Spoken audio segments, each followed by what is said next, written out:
تو میں اس سے اپنی امید پوری کرنے کے لیے اس کو بلانے لگی تو اس نے منع کر دیا.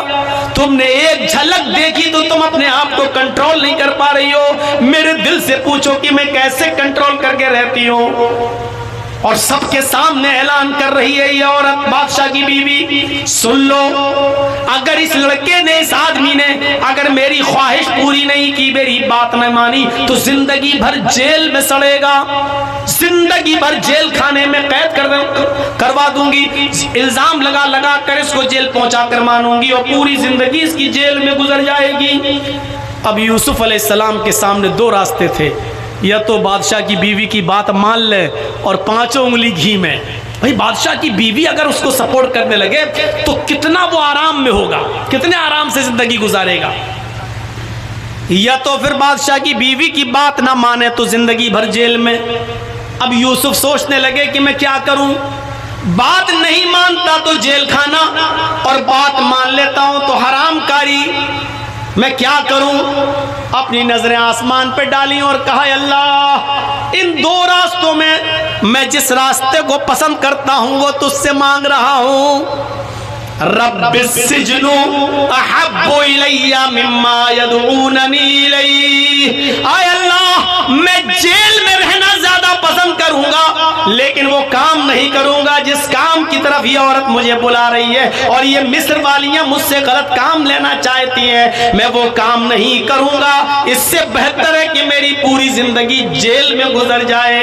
یوسف علیہ السلام نے پریشانی والا راستہ اٹھانا گوارا کر لیا کہ میں جیل میں جاؤں گا. آخرکار جب بادشاہ مصر کی بیوی کی بات نہ مانی تو اس نے بھی الزام لگا کر یوسف علیہ السلام کو جیل بھجوا دیا. اب یوسف علیہ السلام جیل میں گزارتے اپنی زندگی, تقریباً 7 سال جیل میں گزارتے ہیں, تقریباً 7 سال جیل میں گزارتے ہیں. اب وہاں خواب کی تعبیر بتاتے ہیں. اسی اثنا میں بادشاہ نے بھی خواب دیکھا, حضرت یوسف نے تعبیر بتا دی. بادشاہ نے کہا جس نے یہ تعبیر بتائی وہی ملک مصر کو قحط سے اور پریشانی سے بچا سکتا ہے, لہذا اس کو جیل سے چھڑایا گیا بادشاہ کے حکم پر, اور بادشاہ نے یوسف علیہ السلام کو ملک مصر کا بادشاہ بنا دیا.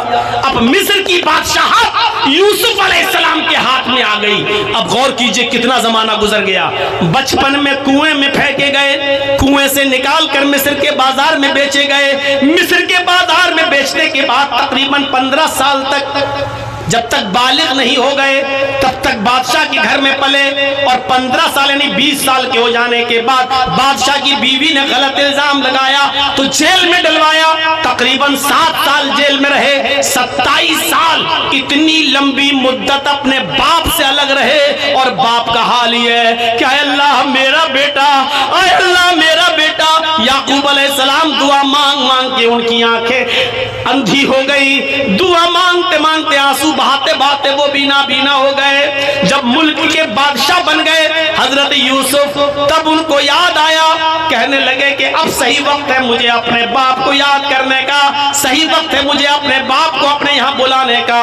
تو جو قمیض بچپن میں جس قمیض کو پہن کر وہ کنویں میں پھینکے گئے تھے, جو قمیض حضرت یوسف سنبھال کے رکھے تھے, اسی قمیض کو حضرت یوسف نے نکالا, اور قمیض نکالنے کے بعد مصر کے کچھ لوگوں کو بھیجا, جاؤ میں اس بستی میں جاؤ, وہاں ایک بوڑھا آدمی تمہیں ملے گا, اس کا نام یعقوب ہوگا, اس یعقوب کو بول دینا کہ مصر کے بادشاہ نے تمہیں یہ کرتا یہ قمیض بھیجی ہے, باقی باتیں ان کو یاد آ جائیں گی. مصر کے کچھ لوگ یوسف کا کرتا لے کر جب دوسرے ملک پہنچے اور وہاں یعقوب علیہ السلام سے ملے, ابھی تک ان لوگوں کو یہ نہیں معلوم تھا کہ یوسف نے ہمیں جہاں بھیجا ہے وہ یوسف کا باپ ہے اور یوسف اس کا بیٹا ہے. ابھی کسی کو نہیں معلوم, بادشاہ کو بھی نہیں معلوم. جب یہ لوگ مصر سے چل کر اس ملک میں آئے جہاں یعقوب رہتے تھے اور یعقوب علیہ السلام سے ملاقات کی تو کہا کہ مصر کے بادشاہ نے یہ کرتا آپ کو دیا ہے. جیسے اس کرتے کو حضرت یعقوب علیہ السلام نے سونگا، اللہ سے دعا کی، آنکھوں کی روشنی واپس آ گئی، اس کرتے کو دیکھا تو پہچان گئے کہ یہ تو میرے بیٹے کا کرتا ہے، یہ تو یوسف علیہ السلام پہنا کرتے تھے۔ اس کو سونگا تو یوسف علیہ السلام کی مہک ان کو اچھی طریقے سے سونگنے میں آ گئی۔ کہنے لگے یہ کرتا تمہیں کس نے دیا؟ کہا بادشاہ نے۔ کہا اس کا نام کیا ہے؟ کہا یوسف۔ تو یعقوب علیہ السلام نے کہا کیا وہ زندہ ہے؟ کہا ہاں۔ جو سوال کیا اس سوال کو سنیے گا میرے ساتھیوں۔ آئے مصر والو، کیف ترکتہ، تم نے یوسف کو کس حال میں چھوڑا، کیسے چھوڑا، کہاں چھوڑا، کس پوزیشن میں چھوڑا؟ پہلا سوال کس حال میں؟ مصر والوں نے کہا کس حال میں؟ کس حال میں پوچھتے ہو؟ ترکتہ ملک مصر، ارے اس کے تو مزے ہی مزے، اس وقت وہ مصر کا بادشاہ ہے، اس وقت یوسف مصر کا بادشاہ ہے۔ ترکتہ ملک مصر، میں نے ملک مصر کے بادشاہ کی حالت میں چھوڑا ہے۔ یعقوب علیہ السلام کے آنکھوں میں آنسو آ گئے اور روتے ہوئے کہتے ہیں لا اسألکم من ھذا، میرے پوچھنے کا یہ مطلب نہیں کہ وہ بادشاہ ہے، گورنر ہے، کیا ہے، یہ نہیں پوچھنا چاہتا ہوں میں کہ وہ کیا ہے، یہ مت بتاؤ مجھے کہ وہ کیا ہے۔ اسألکم عن الدین ان ترکتہ، میں یہ جاننا چاہتا ہوں کہ یوسف کو تم نے کس دین پر چھوڑا ہے، کس دین کی وہ کس کی عبادت کرتے ہیں، ان کا کام کیا ہے۔ یوسف اتنے بڑے ہو گئے، ملک کے مصر کے بادشاہ بن گئے، کہیں عیاش تو نہیں، زناکار تو نہیں، کیونکہ آج کل عیاروں، مکاروں، عیاشوں اور ناجائز اور غلط لوگوں کے ہاتھوں ہی میں حکومت آتی ہے، کہیں یوسف غلط تو نہیں ہے۔ فی ای علی دین ان ترکتہ، کس دین پر تم نے ان کو چھوڑا۔ مصر کے لوگوں نے جو کرتا لے کر آئے کہنے لگے کہ ہم نے ان کو اس حال میں چھوڑا کہ وہ لا الہ الا اللہ پڑھتے ہیں، وہ اس بات کا اقرار کرتے ہیں کہ اللہ کے علاوہ کوئی معبود نہیں، اور اسی کلمے کی طرف لوگوں کو بلاتے ہیں، ایک اللہ کی عبادت کا حکم دیتے ہیں اور نماز قائم کرتے ہیں، نماز پڑھتے ہیں، اسی دین کے اوپر ہم نے ان کو چھوڑا ہے۔ میرے بھائیوں، پورا واقعہ بتانے کا مطلب یہ ہے کہ اتنی لمبی مدت کے بعد جب یعقوب علیہ السلام کو پتا چلا کہ میرا بیٹا زندہ ہے تو اس بات کو سن کر خوش نہیں ہوئے کہ میرا بیٹا ملک مصر کا بادشاہ بن گیا، بلکہ خوشی ان کو تب ہوئی جب انہوں نے یہ سنا کہ میرا بیٹا ایک اللہ کی طرف لوگوں کو بلاتا ہے اور ایک اللہ کی عبادت کرتا ہے۔ یہ تربیت کی ایک باپ کی اپنی اولاد کو، کیا یہ تربیت ہے آج ہماری اپنی اولاد کو؟ کیا یہ تربیت آپ دیتے ہیں؟ کیا یہ حق ہے آپ کو پورا کہ اپنی اولاد کو اس طریقے کی تربیت دیں؟ اولاد بیٹا ہے تب بھی اچھی تربیت، اور بیٹی ہے تب بھی اس کی اچھی تربیت ہونی چاہیے۔ میرے بھائیوں، یہ معیار ہونا چاہیے۔ آج کیا دوسروں کے ساتھ جا رہے ہیں، دوسروں کے ساتھ بھاگ رہی ہیں، دوسروں کے ساتھ، اور جائیے مہاراشٹر کا ریکارڈ دیکھیے، 3 لاکھ لڑکیوں کی اپلیکیشنیں کورٹ میں پہنچی ہوئی ہیں، 17-16 سال کی لڑکیوں کی۔ ابھی میرے بالغ ہونے میں 1-2 سال باقی ہے، جب میں بالغ ہو جاؤں میں اپنی مرضی سے فلاں ابن فلاں کے ساتھ شادی کروں گی غیر مسلم لڑکے سے۔ میرا باپ اور میرا بھائی انٹرفیئر کرے تو اس کو کوئی انٹرفیئر کا حق نہیں ہوگا، کیونکہ ابھی میری عمر 17 ہے، جب میں 18 سال کی ہو جاؤں گی تو میں اپنی مرضی سے خود شادی کروں گی اس غیر مسلم لڑکے کے ساتھ۔ یہ 3 لاکھ مسلم لڑکیوں کی اپلیکیشنیں صرف مہاراشٹر کے اندر موجود ہیں، غیر مسلم لڑکوں کے ساتھ، غیر مسلموں کے ساتھ شادی کر رہے ہیں۔ کہاں ہیں ہم اور آپ؟ جانتے ہو سلسلۃ الاحادیث الصحیحہ کے اندر امام حضرت ناصر الدین البانی ایک حدیث نقل کرتے ہیں، وہ کہتے ہیں اللہ کے نبی صلی اللہ علیہ وسلم نے فرمایا کہ آدھی رات کے بعد آسمان کے سارے دروازے کھول دیے جاتے ہیں. حدیث کے الفاظ کیا ہیں؟ تفتح ابواب السماء نصف اللیل وینادی مناد. آدھی رات کے بعد آسمان کے سارے دروازے کھول دیے جاتے ہیں اور ایک پکارنے والا پکار کر کہتا ہے حل من داعٍ فیستجاب لہ. ہے کوئی اللہ کو پکارنے والا جو اللہ کو پکارے اللہ اس کی پکار کو سنے. حل من سائل, ہے کوئی سوال کرنے والا فیعطا, اللہ اس کو دے. حل من مکروب فیفرج عنہ, ہے کوئی ستم زدہ, ہے کوئی پریشان حال جو اپنی پریشانی اللہ کے سامنے رکھے اور اللہ اس کی پریشانی کو دور کرے. یہ ہر فرشتہ ہر رات میں پکارتا ہے. آدھی رات کے بعد جب آسمان کے دروازے کھل جاتے ہیں اللہ کے نبی فرماتے ہیں فلا یبقى مسلم یدعو بدعوۃ الا استجاب اللہ لہ.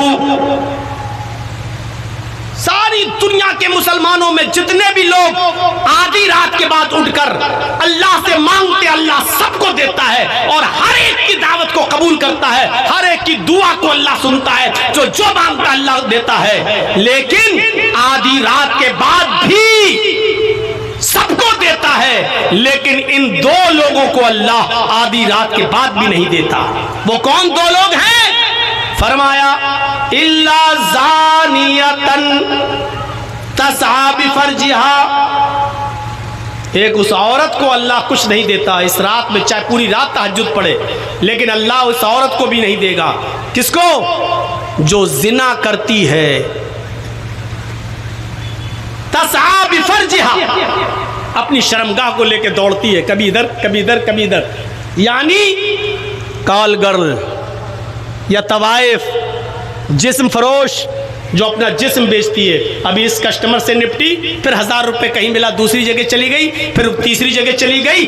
تسعی بفرجہا, جو اپنی شرمگاہ کو لے کر ادھر ادھر بھاگی بھاگی پھرتی ہے, ایسی عورت کی دعا اللہ تعالیٰ آدھی رات کے بعد بھی نہیں سنتا ہے. اس میں وہ لڑکیاں بھی شامل ہیں. ایک کو چھوڑا, اس کے ساتھ غلط کام کیا, اس کو چھوڑا, اس سے محبت چھوڑی, اب دوسرے کو پکڑ لیا. دوسرے سے 1 آدھ سال تعلق کیا, اس کو چھوڑا, پھر تیسرے کو پکڑ لیا.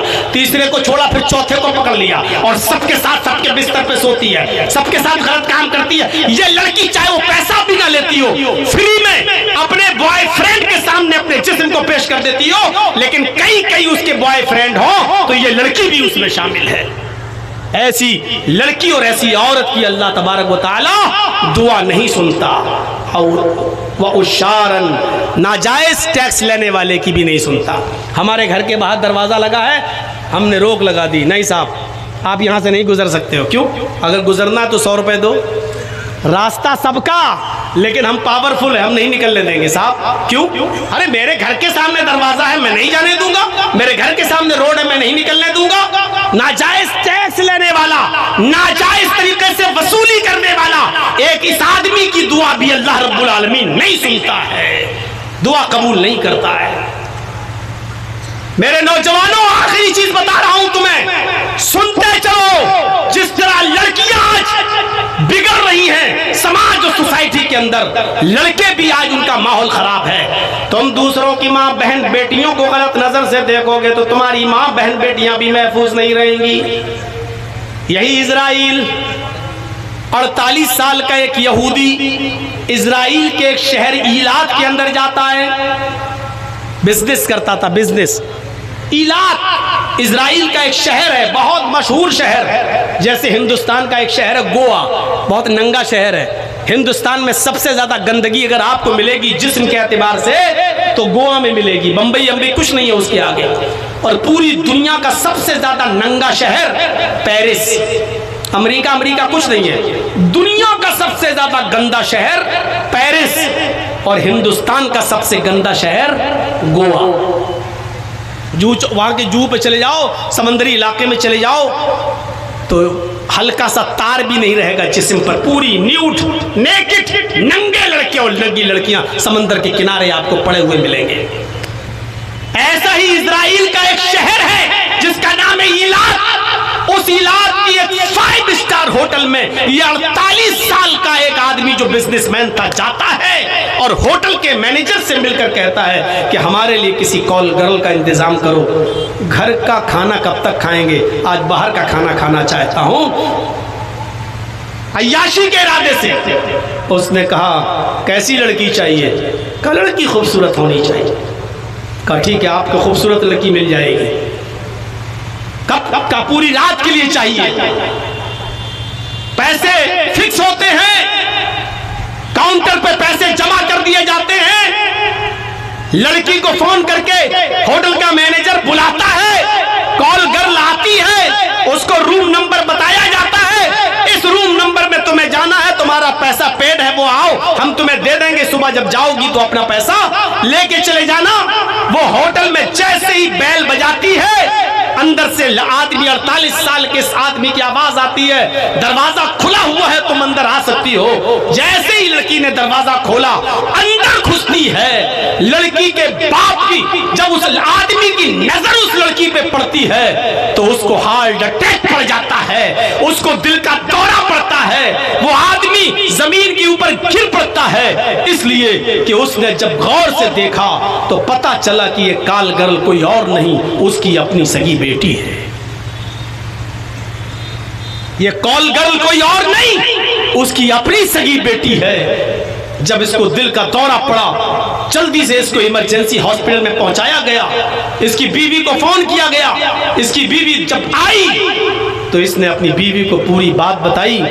بیوی نے کہا اچھا تو اس کا مطلب یہ ہے کہ تمہیں بھی گھر سے سکون نہیں تھا، تم بھی باہر آ کر عیاشی کرتے ہو، جس راستے پر باپ چلتا ہے تو اس کی اولاد بھی اسی راستے پر چل پڑی ہے، تمہاری بیٹی بھی اسی راستے پر اسی لیے چل رہی ہے کیونکہ تم نے غلط راستہ پکڑا، یہی راستہ تمہاری بیٹی نے بھی پکڑا، اب مجھے تم سے طلاق چاہیے۔ اور آخر کار اس عورت نے اپنے آدمی سے طلاق لے لی۔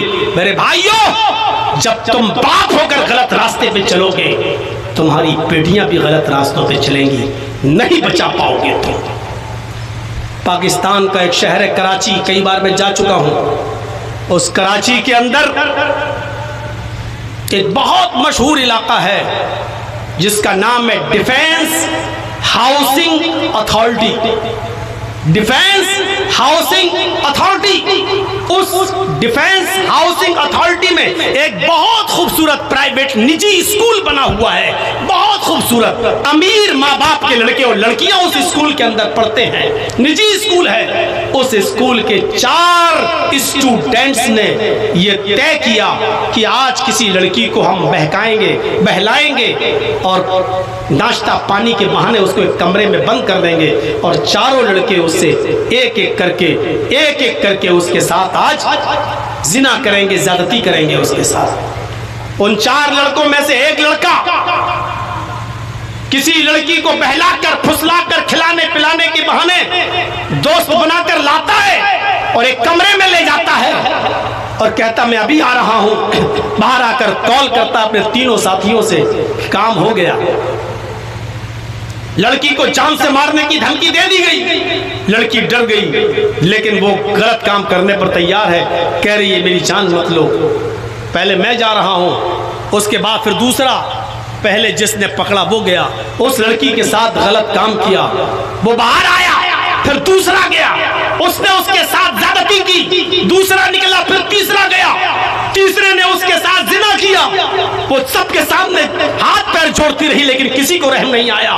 جب تینوں زیادتی کر کے نکل چکے، اب چوتھے کا نمبر آیا، کہا کہ ایک ہاتھ پیر تو بہت جوڑ رہی ہے لیکن رحم مت کرنا، بہت خوبصورت ہے، پورا مزہ آئے گا تجھے، جاؤ۔ یہ چوتھا دروازہ کھولتا ہے، اس لڑکی کے پاس جاتا ہے، جیسے اس کمرے میں گھستا ہے، لڑکے کی نظر اس لڑکی پر پڑتی ہے، اس لڑکے کے دماغ کی نس پھٹ جاتی ہے، برین ہیمریج ہوتا ہے اور اسی وقت یہ لڑکا آن اسپاٹ اسی کمرے میں مر جاتا ہے، اس لیے کہ وہ لڑکی کوئی اور نہیں تھی، اس کی اپنی سگی بہن تھی۔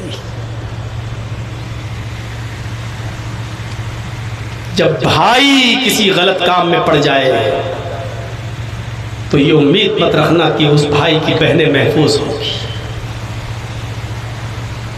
کہہ دیا جو کہنا تھا، اگر باپ ہو بچوں کے غلط کام کرو گے تو تمہاری بیٹیاں محفوظ نہیں رہیں گی، اور بھائی ہو کسی بہن کے، دوسروں کی بہن بیٹیوں پہ غلط نظر ڈالو گے تو تمہاری بہن بیٹیاں محفوظ نہیں رہیں گی۔